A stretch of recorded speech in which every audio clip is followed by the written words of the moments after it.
says Canelo has to beat Terence Crawford. What's good, everybody? It's your boy, Cardinal Red Sports. Let's talk about it. Alright, so Roy Jones gave another interview, and he spoke about the potential matchup between Canelo Alvarez and Terence Dump Bud Crawford. And he had some pretty interesting things to say. I just want to break that down, give my 5,000 nickels for anybody a lift. You can't say no to Crawford till somebody beat him. It was the same with me. You can't say no to me till somebody beat him. As you saw, as long as I was cool until I pulled the weight off me, wasn't nobody gonna beat me. As long as he put the weight on, ain't nobody gonna beat him. Now they strip him back down to 47 or 40, they might have a chance, because that takes way more from you than going up in weight. But as long as he goes up, the sky's the limit for Bud. So I mean, Canelo's a tough cookie to crack. Don't get it wrong. And I'm not saying he's gonna beat Canelo, but Canelo's gonna have to beat him. All right, so Canelo, Terence Crawford, Roy Jones, what's really going on? I think there should be a whole new league where you can have all the steroids you want. Who cares if you grow another foot? You got 3 fucking feet? Run, motherfucker! So Roy Jones gave this interview, recently, and he said that he feels like it's not really up to Terence Crawford to beat Canelo, but it's really up to Canelo to beat Terence Crawford. He said he feels like as long as Terence Crawford keeps putting on weight and moving up, then he can't really be stopped. Let it ride!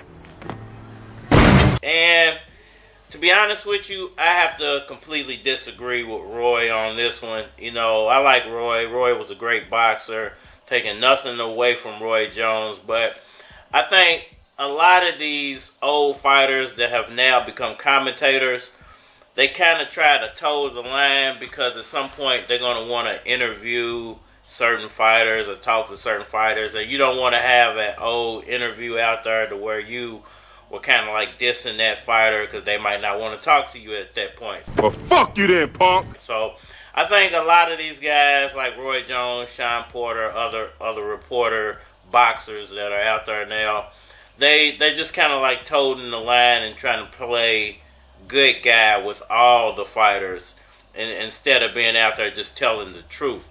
And the truth is, you must have got manure for your brain. Terence Crawford didn't look good in that Madrid fight, so I'm not sure why he's saying that all he has to do is keep putting on weight and moving up. I mean, this is some shameful shit. Because you didn't look good in the Madrid fight at all. You could have easily scored that fight a draw or gave Madrid the victory, depending on which judge you was talking to and which fan you was talking to, or anybody else who actually watched the fight. It's going to depend on who you really like.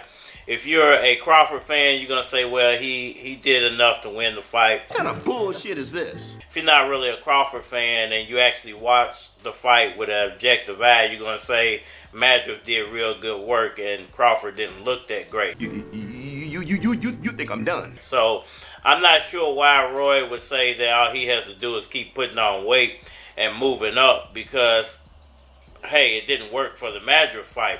And if that was the case, you would think that he would want to get comfortable at 154, and there's a lot of good names to take on there. You're not going to make Canelo money at 154. You won't get the $11, bitch. But you're going to make good enough money to where it would still set you up for the rest of your life if you fought 2 more fights at 154 pounds. If you got a Errol Spence fight and a Charlo, unification fight, or a Fedora fight, for the titles, that's going to give you enough money if you took, 2 fights at 154, 2 more fights at 154 for the rest of your life. Probably the same amount you would make for the one Canelo fight. It wants some walking around money. So I'm not sure why he feels like that it's Canelo or bust, but I do understand why it's Canelo or bust. Because if you lose to somebody, you would much rather lose to the person who's considered to be the best fighter in the world than to lose to Errol Spence, who everybody thinks you dominated at 147, or to lose to a Charlo who you said you didn't want to fight, or lose to a Fedora who people think is really overhyped and got lucky against Tim Tszyu. It's time for Plan B. So I feel where Crawford is coming from. He would much rather, go down to a Canelo Alvarez than retire with that huge paycheck than to be embarrassed by what he feels like is a fighter he's better than an Earl Spence or Charlo or Fedora or Tim Tszyu or one of those other guys. What if I throw these up in your face, huh? Because if it wasn't the case, he would move up to 168 and take a fight with, an up-and-comer guy at 168, one of the younger guys, then take the Canelo fight once you prove you can hold that weight, because that Madrid fight did nothing for nobody. You know where that come from? Watching that damn TV. So if you're not willing to do that because you think you might lose to one of those up-and-coming 168-pound fighters, then what else is there to be said?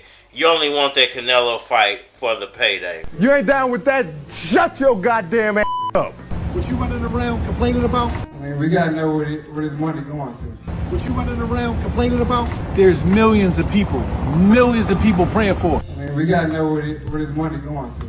Be grateful.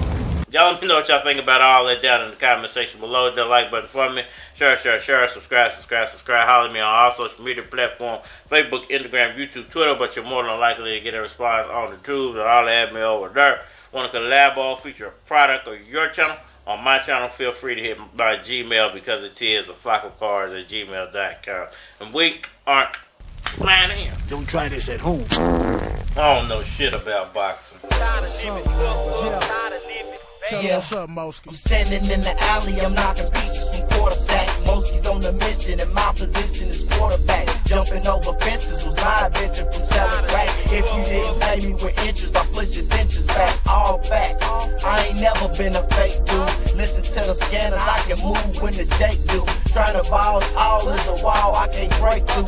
Careful when you move, look, the streets where my greatest 502 to the grave. That's why I got it engraved. I've been getting this pay since elementary days. I'm trying to get my bucks up. I'm tired of living fucked up. Real niggas never seem to look up. It's like an in and out cycle, eternal recital. Internally it's vital, we return to the bite. So rare, do us niggas go where? I asked my dog about his life and he had no care.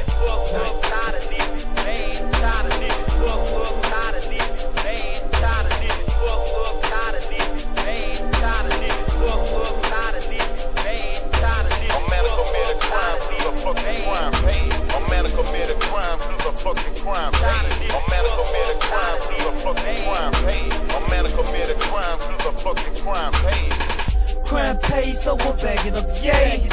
I never keep dope on my head laid. I know the North probably watching the nigga. So on block, make some bitches, they say jockin' the nigga. Pull up, now they flockin' the nigga. Haters across the street plotting on robbing the nigga. But no, I bumper Clyde, you assholes. I'm from a hood where player haters, we know to smash shows. I done been through the struggle and pain. I done flipped big packs in the rain. Now success is what the old tryna gain. Fuck you lame, y'all just in the game just for the fame. In my hood, I done seen niggas die for nothing. I seen niggas take nothing and turn it to something. I seen bad situations from good. We go hard, but we still tired of being fucked up in the hood.